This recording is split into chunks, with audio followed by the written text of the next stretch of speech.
Hello friends, आज हम लोग क्लास 12 के लिए हिस्ट्री का मॉडल सेट लेकर के आए हैं। सेट आपका 1 है, काफ़ी इंपॉर्टेंट है। सेट आप लोग सभी जो है करा देते हैं। टोटल जो है हिस्ट्री का 10 सेट रहेगा, उन सभी को एक एक करके हम करा देंगे। हिस्ट्री का ये आपका मॉडल सेट है। एग्जाम के बारे में यहाँ पे सब जानकारी है। 3 घंटे 15 मिनट रहता है। कितने क्वेश्चन आएंगे? 100 नंबर का आपका हिस्ट्री रहता है। ये सभी आपको जानकारी है, पढ़ना चाहे तो पढ़ सकते हैं। काफ़ी इंपॉर्टेंट है ये सब मॉडल सेट। आपके एग्जाम बोर्ड द्वारा यानी कि सरकारी होता है, सरकार द्वारा ये सब जारी किया जाता है ताकि आप सभी जो है रिवीजन कर पाएँ। आपकी तैयारी कैसी है ये आप सभी को बताना है। कितनी तैयारी आपका अच्छा है कि नहीं है, कमेंट करके बताएं। जितने भी क्वेश्चन आएंगे उन सभी क्वेश्चन का अगर आप लोग आंसर देते हुए चलेंगे तो ये और भी अच्छा है आप लोगों के लिए। आज का पहला क्वेश्चन आता है, सिंधु सभ्यता को किस श्रेणी के अंतर्गत रखा गया है? तो हम ऑप्शन नहीं देखेंगे क्योंकि आप लोगों के पास बिल्कुल भी टाइम नहीं है। क्वेश्चन का कोई भी आंसर सही होता है उसको हम लोग डायरेक्ट देखते हुए चलेंगे और आप लोग उसका आंसर कमेंट बॉक्स में देते हुए चलेंगे। तो सिंधी सभ्यता को जो है किस श्रेणी के अंतर्गत रखा गया है? तो इसको रखा गया है आपके आदि ऐतिहासिक काल के अंतर्गत रखा गया है। जो इंग्लिश से है वो भी देखते हुए चलेंगे, काफी इंपॉर्टेंट है। पहला क्वेश्चन आपका आता है 2 नंबर, रखाल दास बनर्जी को मोहनजोदड़ो के अवशेष किस वर्ष मिले? रखाल दास बनर्जी को मोहनजोदड़ो का जो अवशेष है ये आपका मिला था 1922 ईस्वी में। ऑप्शन नंबर सी आपका करेक्ट आंसर हो जाएगा। अगला क्वेश्चन आता है 3 नंबर, सिंधु घाटी सभ्यता में विशाल अश्ननगार के अवशेष कहाँ से प्राप्त हुए? विशाल अश्ननगार के जो अवशेष हैं वो कहाँ से प्राप्त हुआ था? तो ये मोहनजोदड़ो, ध्यान रखा, काफी इंपॉर्टेंट है। मोहनजोदड़ो यानी ग्रेट पाथ जो है आपका प्राप्त हुआ था मोहनजोदड़ो से। Option number B correct answer है, काफी इंपॉर्टेंट है, एग्जाम में बहुत रिपीट करता है। 4 नंबर क्वेश्चन, हड़प्पा सभ्यता किस युग की सभ्यता है? क्या पूछ रहे हैं? किस युग की सभ्यता है हड़प्पा सभ्यता? तो हड़प्पा सभ्यता जो है आपका कांस्य युग की सभ्यता है। Option number D. Option number D कांस्य युग की सभ्यता है हड़प्पा सभ्यता, ध्यान रखेंगे। 5 नंबर क्वेश्चन, हड़प्पा सभ्यता का सबसे बड़ा नगर कौन था? नगर पूछ रहा है तो नगर पूछ रहा है तो नगर कौन सा था? तो मोहनजोदड़ो, काफी इंपॉर्टेंट है। ये सब क्वेश्चन आप सही नहीं कर पा रहे तो आपकी तैयारी कैसे आप समझ जाएंगे। 6 नंबर क्वेश्चन आता है, सिंधु घाटी निवासियों को किस धातु का ज्ञान नहीं था? तो उनको जो है लोहा का ज्ञान बिल्कुल नहीं था। Option number C answer correct करेंगे। अगला क्वेश्चन आता है 7 नंबर, कालीबंगन स्थित है। देखिए जो कालीबंगन है ये कालीबंगन आपका स्थित कहाँ पे है? तो राजस्थान में। Option number C correct answer करेंगे। लास्ट में बताना है आपने कितने क्वेश्चन का आंसर सही किए हैं। 8 नंबर क्वेश्चन, हड़प्पा किस नदी के किनारे स्थित है? हड़प्पा जो है हड़प्पा आपका रावी नदी के किनारे स्थित है। Option number D Ravi. 9 number question आता है, लोथर स्थित है। लोथर जो है ये आपका स्थित है गुजरात में। Option number A correct answer हो जाएगा। 10 नंबर क्वेश्चन, सिंधु घाटी सभ्यता में हल का प्रमाण कहाँ से मिला है? हल का जो प्रमाण है ये आपका मिला हुआ है कालीबंगा से। कहाँ से? तो कालीबंगा। ऑप्शन नंबर डी, हल का प्रमाण कहाँ से मिला है? तो कालीबंगा से मिला है, ध्यान देंगे। 11 नंबर क्वेश्चन, हड़प्पा सभ्यता का नगर था। देखिए हड़प्पा सभ्यता का जो नगर था वो कैसा था? तो 2 स्तरीय था। ऑप्शन नंबर ए 2 स्तरीय, ध्यान रखेंगे। 12 नंबर क्वेश्चन, भारतीय उपमहाद्वीप की पहली सभ्यता का विकास हुआ। भारतीय उपमहाद्वीप की जो पहली सभ्यता का जो विकास हुआ था ये आपके सिंधु के मैदान में हुआ था। ऑप्शन नंबर सी सिंधु के मैदान में, इसको ध्यान में रखें। 13 नंबर क्वेश्चन, हड़प्पा की खुदाई की। हड़प्पा की बस्तियों की जो खुदाई है वो किसने की थी? तो ये आपके किए थे कौन कौन? तो एक थे आपके आपके सर जॉन मार्शल और एक थे मार्टिमर हिलर, यानी कि ऑप्शन नंबर ए और सी दोनों करेक्ट है। तो सही आंसर करेंगे ऑप्शन नंबर डी, ए और सी दोनों। 14 नंबर क्वेश्चन आता है 14 नंबर क्वेश्चन आता है, सिंधु घाटी सभ्यता की जुड़ राजधानी थी। तो सिंधु घाटी सभ्यता की जो जुड़ राजधानी थी वो कौन कौन सी थी? तो वो थी आपकी हड़प्पा और Mohenjodaro. Option number C correct answer हो जाएगा। 15 नंबर क्वेश्चन, निम्न में से किस पुरातत्वविद या पुरातत्वविदों द्वारा हड़प्पा में खुदाई संपन्न कराया गया? हड़प्पा में जो खुदाई है वो संपन्न कराया गया किसके द्वारा? तो वो है आपके दयाराम साहनी, एम एस बेटस और मार्टिमर हिलर, इन सभी के द्वारा। तो ऑप्शन नंबर डी आपका करेक्ट आंसर होता है, ऑल ऑफ दीज, यानी कि इनमें से सभी। 16 नंबर क्वेश्चन आता है, हड़प्पा सभ्यता की संभवतः सबसे प्रसिद्ध कलाकृति नृत्य की मृदा में नग्न स्त्री की एक कांस्य मूर्ति प्राप्त हुई। तो ये जो कांस्य मूर्ति है वो कहाँ से प्राप्त हुआ था? तो ये प्राप्त हुआ था आपके मोहनजोदड़ो से। Option number A correct answer हो जाता है। 17 नंबर क्वेश्चन है, निम्न किस स्थल में कारखाने के पाए जाने से मनकों को बनाए जाने की प्रक्रिया स्पष्ट हो जाती है? मनकों को बनाए जाने की जो प्रक्रिया वो स्पष्ट हो जाती है। तो वो कहाँ से? तो वो होता है आपका चनहूदरों से यानी कि चनहूदरों से कारखाने के पाए जाने से मानकों को बनाए जाने की जो प्रक्रिया है वो स्पष्ट हो जाती है। ऑप्शन नंबर सी इसका करेक्ट आंसर करेंगे।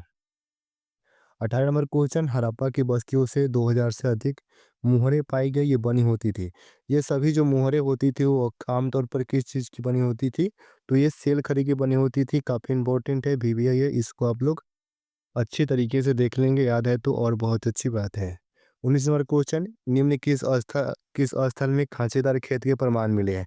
खांचेदार खेत का जो प्रमाण है ये आपका मिला हुआ था कालीबंगा से। ऑप्शन नंबर सी कालीबंगा से।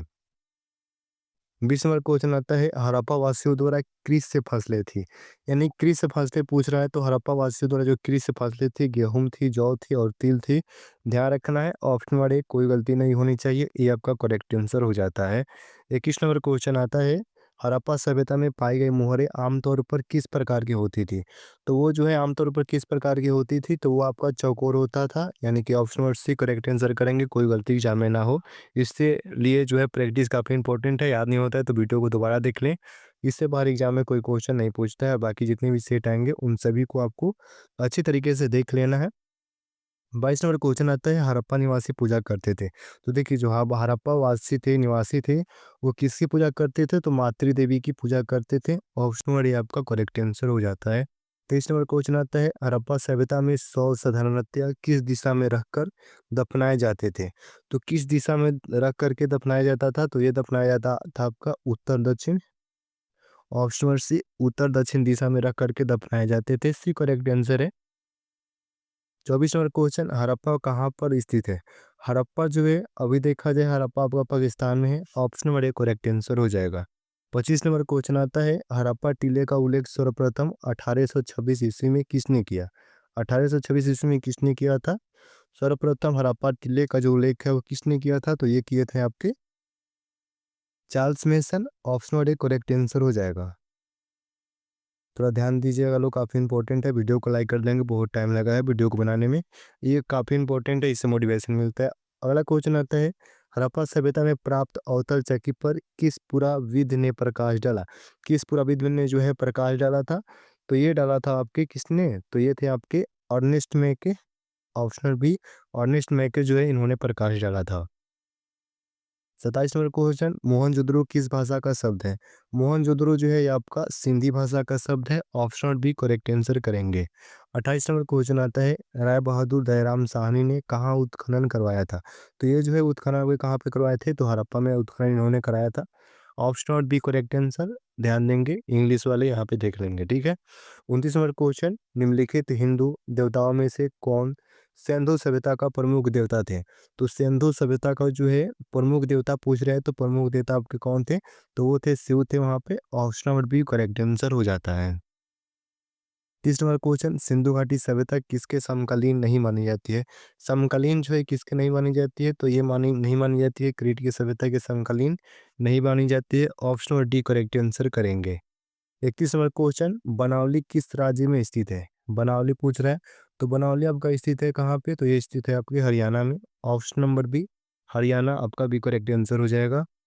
22 नंबर क्वेश्चन, पुरातत्व पुरातत्व के अंतर्गत निम्न में से कौन एक नहीं है? पुरातत्व के अंतर्गत जो है निम्न में से कौन एक नहीं है पूछ रहा है, तो कौन नहीं है? कौन नहीं है? तो वो है आपका साहित्य। साहित्य जो है आपका पुरातत्व के अंतर्गत नहीं है। बाकी सिक्के हो गए, अभिलेख हो गए और भग्नावशेष हो गया, ये जितने भी हैं ये सभी आपके पुरातत्व के अंतर्गत आएंगे, लेकिन साहित्य आपका वहाँ पे नहीं आता है। ध्यान दीजिएगा, कन्फ्यूजन नहीं होनी चाहिए। 33 नंबर क्वेश्चन, कलकत्ता में एशियाटिक सोसाइटी की स्थापना की। कोलकाता में जो एशियाटिक सोसाइटी की जो स्थापना की किसने किया था? तो ये किया था आपके विलियम जेम्स जोन्स, ठीक है। विलियम जोन्स ने जो है इन्होंने कलकत्ता में सोसाइटी यानी कि एशियाटिक सोसाइटी की जो स्थापना है कलकत्ता में हुआ था, और किसने किया था? तो विलियम जोन्स ने किया था, कोई भी कंफ्यूजन नहीं रहना चाहिए। 34 नंबर क्वेश्चन, हड़प्पा सभ्यता का प्रशासन था। प्रशासन जो था वो किस प्रकार का था? तो वहाँ पे प्रशासन आपका नगर पालिका जैसा था। कंफ्यूजन नहीं होना चाहिए, नगर पालिका जैसा जो प्रशासन है आपके हड़प्पा सभ्यता में था। ऑप्शन नंबर से करेक्ट आंसर करेंगे। 35 नंबर क्वेश्चन, पहली बार हड़प्पा को किस वर्ष उत्खनन किया गया? तो पहली बार हड़प्पा को जो है उत्खनन किया गया था, तो कब? तो 1921 में ऑप्शन नंबर ए 1921 में जो है पहली बार हड़प्पा को उत्खनन किया गया था। ये करेक्ट आंसर हो जाएगा। 36 नंबर क्वेश्चन, सिंधु सभ्यता में गोदीबारा कहाँ से मिला है? गोदीबारा जो है वो कहाँ से मिला है? तो यह मिला है आपके डी लोथर से मिला है। Option number D correct answer हो जाएगा। 37 नंबर क्वेश्चन आता है, मोहनजोदड़ो किस नदी के किनारे स्थित है? मोहनजोदड़ो जो है वो किस नदी के किनारे स्थित है? तो ये आपके सिंधु सिंधु नदी, ध्यान रखिएगा, ये आपके सिंधु नदी के किनारे स्थित है। Option number D correct answer हो जाएगा। मोहनजोदड़ो जो है आपके सिंधु नदी के किनारे स्थित है। हम लोग जल्दी में क्वेश्चन देख रहे हैं क्योंकि टाइम बिल्कुल नहीं बचा है। और अगला क्वेश्चन आता है, हड़प्पा सभ्यता भारत के किस भाग में विकसित हुई थी? हड़प्पा सभ्यता जो है ये भारत के किस भाग में विकसित हुई थी? तो यह विकसित हुआ था आपके पश्चिमोत्तर भाग। ऑप्शन नंबर सी, पश्चिमोत्तर भाग में हड़प्पा सभ्यता जो है भारत में विकसित हुआ था। सी करेक्ट आंसर हो जाएगा। 39 नंबर क्वेश्चन, लोथर किस नदी के किनारे स्थित है? लोथर जो है वो किस नदी के किनारे स्थित है? तो लोथर स्थित है आपके भोगवा नदी के किनारे। Option number C correct answer. 40 number question आता है, सिंधु सभ्यता में मुहर बनता था। यानी कि सिंधु सभ्यता में जो मुहर था वो बनता था। ये क्वेश्चन देख लिए होंगे, तो ऊपर ही देख लिए थे। तो ये आपका सेल खड़ी का बना हुआ था। जितने भी वहाँ पे सिक्के जो प्राप्त हो रहे थे वो आपके सेल खड़ी के बने हुए होते थे। ये करेक्ट आंसर है। जिन्होंने अच्छा से वीडियो देखा होगा उनको पता होगा। 41 नंबर क्वेश्चन आता है, किस भारतीय शासक को नेपोलियन की संज्ञा दी गई? किस भारतीय शासक को जो है नेपोलियन की संज्ञा दी गई? तो वो दिया गया था आपके समुद्रगुप्त को। ध्यान रहेगा, भारतीय शासक को समुद्रगुप्त जो है ये आपके भारतीय शासक हो गए और इनको नेपोलियन की संज्ञा दी गई थी। तो वो आपके समुद्रगुप्त हो जाएंगे। Option number C correct answer है। इसमें कंफ्यूजन बिल्कुल नहीं रहना चाहिए, एग्जाम में यही सब क्वेश्चन आता है। 42 नंबर क्वेश्चन, 16 महाजनपदों में सबसे शक्तिशाली पूछ रहा है कि महाजनपद कौन था? सबसे शक्तिशाली जो महाजनपद था ये आपका मगध था। ऑप्शन नंबर ए, ध्यान रखना है, मगध जो है ये आपका 16 महाजनपदों में जो है सबसे शक्तिशाली महाजनपद जो हो जाएगा आपका मगध हो जाएगा। काफ़ी इंपॉर्टेंट है, क्वेश्चन ये आपके एग्जाम में आ सकता है। अगला क्वेश्चन ये मॉडल सेट है, ध्यान रखना है। 43 नंबर क्वेश्चन है, किस शिलालेख में अशोक के कलिंग विजय का उल्लेख है? कलिंग विजय का जो उल्लेख है वो किस शिलालेख में है? तो ये है आपके कौन सा कौन सा शिलालेख में था? तो ये लगभग 13वां, ऑप्शन नंबर डी आपका करेक्ट आंसर हो जाएगा। 13वें शिलालेख में जो है अशोक के कलिंग विजय का उल्लेख है। काफ़ी इंपॉर्टेंट है, एग्जाम में बहुत बार रिपीट किया हुआ क्वेश्चन है।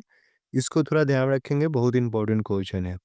अगला क्वेश्चन आता है 44 नंबर, कनिष्क की राज्यारोहण तिथि है। कनिष्क की जो राज्यारोहण तिथि है वो कौन सी है?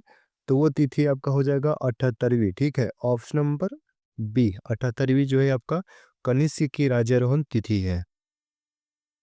45 नंबर क्वेश्चन, धम्म महापात्रों को किसने नियुक्त किया? धम्म मात्रों को जो है किसने नियुक्त किया था? तो ये नियुक्त किए थे आपके अशोक। कौन नियुक्त किया था? तो अशोक नियुक्त किए हुए थे। Option number C correct answer हो जाएगा। 46 नंबर क्वेश्चन आता है, अशोक किस वंश का शासक था? अशोक जो थे वो किस वंश के शासक थे? तो ये आपके थे मौर्य वंश के शासक। ऑप्शन नंबर बी मौर्य वंश, ध्यान रखना है, मौर्य वंश के ये शासक थे। अगला क्वेश्चन 47 नंबर आता है, भारतीय इतिहास का कौन सा काल स्वर्ण काल के नाम से जाना जाता है? यानी कि भारतीय इतिहास का कौन सा काल जो है स्वर्ण काल के नाम से जाना जाता है? तो वह जाना जाता है आपका गुप्त काल। यानी कि भारतीय इतिहास का जो गुप्त काल है, काफ़ी यहाँ पे हाईलाइट कर लीजिएगा, स्वर्ण काल। और किसको किसको जाना जाता है? तो गुप्त काल को जाना जाता है। ऑप्शन और बी करेक्ट आंसर हो जाएगा। कोई भी कंफ्यूजन एग्जाम में नहीं रहे, वरना आप क्वेश्चन को गलत कर पाइएगा। ठीक है, रिवीजन करना काफ़ी इंपॉर्टेंट है, पढ़ने से कुछ नहीं होता। रिवीजन कीजिए, जितने भी क्वेश्चन आ रहे हैं उनको रिवीजन काफ़ी इंपॉर्टेंट है। यही आपका स्कोर अच्छा करता है एग्जाम में। 48 नंबर क्वेश्चन है, प्रयाग प्रशस्ति काफ़ी इंपॉर्टेंट है। प्रयाग प्रशस्ति की जो रचना है वो किसने की थी? तो प्रयाग प्रशस्ति की जो रचना है ये आपका किए थे हरिसेन। प्रयाग प्रशस्ति की रचना किसने की? तो Harisen. Option number C correct answer हो जाएगा, ध्यान रखना है। Option number C correct answer है। 39 नंबर क्वेश्चन, मौर्यकालीन टकसाल का प्रधान कौन था? मौर्यकालीन जो टकसाल था उसका प्रधान कौन था? प्रधान पूछ रहा है, कंफ्यूजन नहीं होनी चाहिए। तो प्रधान कौन था? तो प्रधान था आपका लक्षणाध्यक्ष यानी कि ऑप्शन नंबर डी। लक्षणाध्यक्ष जो थे ये आपके मौर्यकालीन टकसाल क्या थे, तो प्रधान थे। 50 नंबर क्वेश्चन आता है, राजतरंगिणी के लेखक कौन थे? राजतरंगिणी के जो लेखक थे वो कौन थे? तो इसके लेखक थे आपके Kalhana. Option number D Kalhana जो है राजतरंगिणी के लेखक हैं। एग्जाम में आपके 100 क्वेश्चन रहेंगे, 100 में से 50 क्वेश्चन के आंसर सही करना होगा। आज हम लोग 50 ही क्वेश्चन को देखेंगे। 50 क्वेश्चन को सही करना है, 50 से ज़्यादा जो आप अगर क्वेश्चन सही करते हैं ओएमआर सेट में भरते हैं तो 50 से शुरू से जो है 50 से क्वेश्चन को काउंट किया जाता है। इसको ध्यान में रखना है। और भी क्वेश्चन हम लोग करेंगे, हमारा फर्स्ट सेट रहेगा, ठीक है। और भी अगला जो सेट आएगा उसमें क्वेश्चन आपके पूरे 100 रहेंगे। ये आपको ध्यान में रखना है, कोई भी क्वेश्चन आपको याद नहीं है पहले से, वीडियो देखने वक्त कोई भी क्वेश्चन जो है आपको पता नहीं होता है तो उसको नोट कर लें, या फिर ये अच्छा रहेगा नोट कर लेते हैं। नोट कर लेते हैं तो काफ़ी अच्छा रहेगा, क्योंकि हम लोग काफ़ी कम समय में जो है क्वेश्चन देखे हुए हैं। ये काफ़ी इंपॉर्टेंट है, जितना रिवीजन कीजिएगा उतना आप क्लियर रहिएगा एग्जाम में। तो मिलते हैं अगले वीडियो में, जितना क्वेश्चन है उसको याद करते हुए चलें। मिलते हैं अगले वीडियो में, धन्यवाद।